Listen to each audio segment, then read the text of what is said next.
We're about to enter the 10th month of the war between Ukraine and Russia, and the victory of the Ukrainian army in Kherson began to gradually lose the hope of the Russian forces in the war. Especially the southern operations of the Kiev army managed to deal heavy blows to the invading troops and strengthen the hand of the Kiev government on the battlefield.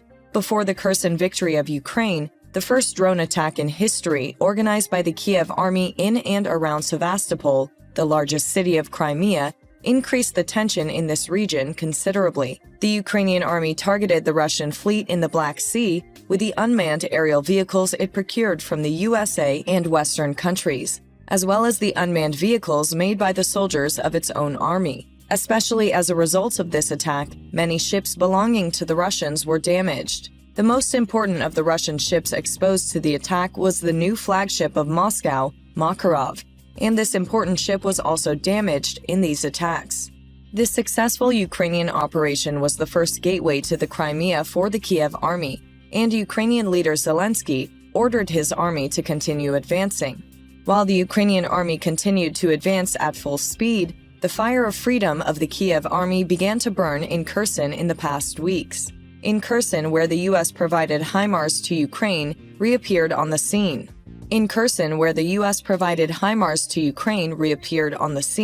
The Kiev army had perhaps won its most important and greatest victory since the beginning of the war. The reason for this was that Kherson was of great importance both strategically, economically, and politically. But what makes Kherson really important for Ukrainians right now is that it was literally the most important gateway to Crimea. The advance of the Kiev army continued with the capture of this region, and the expected finally came true.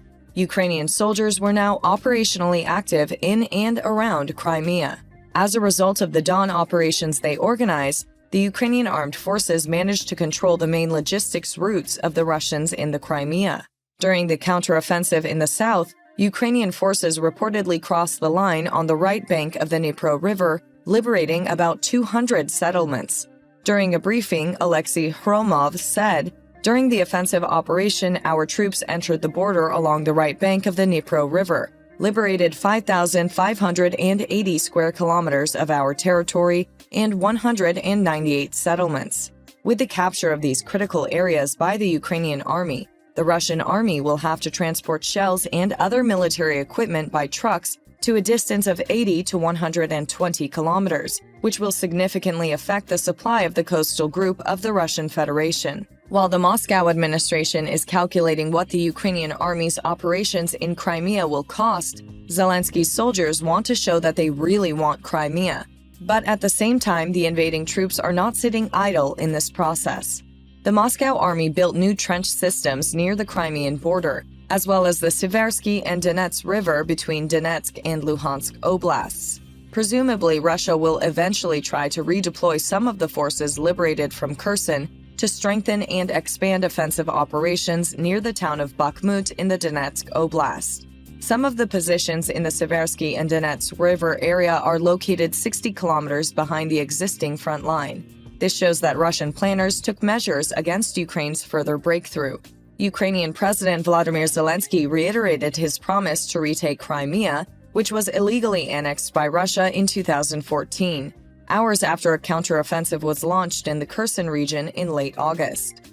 The Ukrainian leader noted that since Russian President Vladimir Putin's illegal annexation of the Black Sea Peninsula, the Ukrainian army has maintained its goal of recapturing Crimea. Zelensky said, "This war, which started with Russia's invasion of our Crimea in attempt to seize Donbas, must end exactly in the liberated Crimea, in the liberated Donbas cities, when our troops reach the state border of Ukraine.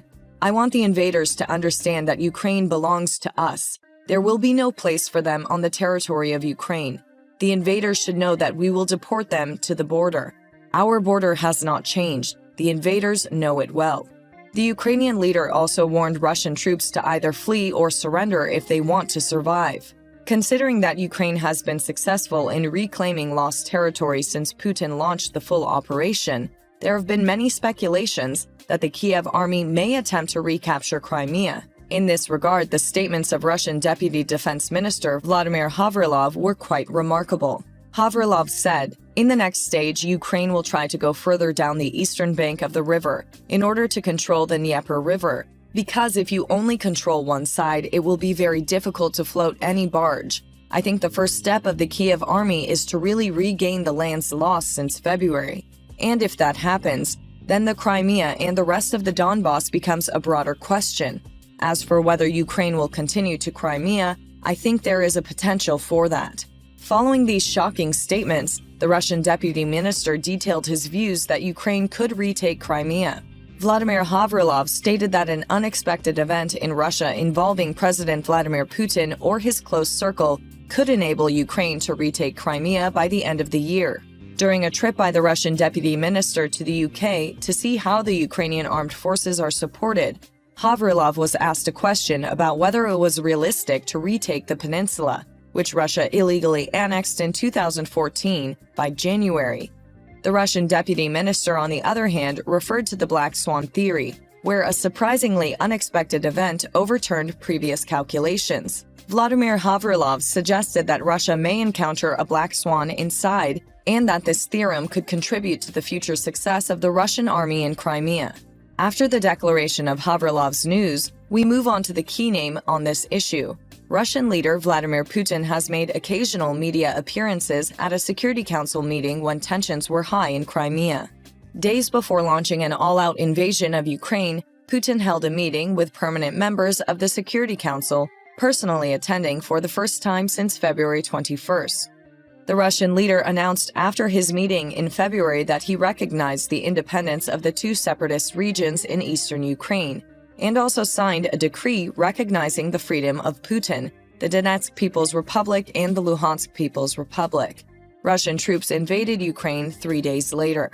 During the war, Putin attended all meetings with permanent members of the Security Council via video link. The Russian leader, who broke new ground after a long time and personally attended this meeting, surprised everyone. According to a short video shared by the Russian state news agency RIA Novosti, in his keynote speech, Putin said, "We have a planned problem today. The Ministry of Emergencies proposes to discuss issues of improving civil defense. Let's get to work." Among the participants of the Security Council are Chairman of the Federation Council Valentina Matvienko, Deputy Chairman of the Security Council Dmitry Medvedev, Security Council Secretary Nikolai Patrushev, Interior Minister Vladimir Kolokoltsev, Foreign Minister Sergei Lavrov, Defense Minister Sergei Shoigu, Intelligence Service Sergei Narishkin, FSB Director Alexander Bortnikov, and the Minister of Foreign Affairs. This meeting, always video-linked, took place face-to-face after Putin suffered a series of humiliating defeats in the war. While the Russians worked to make any gains in Ukraine, Ukraine shared the figures for Russian losses. The invading Russian forces lost an estimated 2,600 combat soldiers in less than a week, according to Ukraine's data. Ukrainian forces killed about 350 Russian soldiers last Friday alone, according to combat casualties statistics from the Ukrainian Ministry of Defense. In total, last Friday's rate represents the slowest day of Russian casualties this week. That is, the loss rate of the Moscow army on other days is much higher. The total loss of Russian troops since the beginning of the war is around 84,000. It is claimed that these numbers will increase much more in the course of the war, especially when the winter season starts to make itself felt. Please do not forget to subscribe to our channel and turn on notifications in order to be informed about new videos. Thank you for watching us.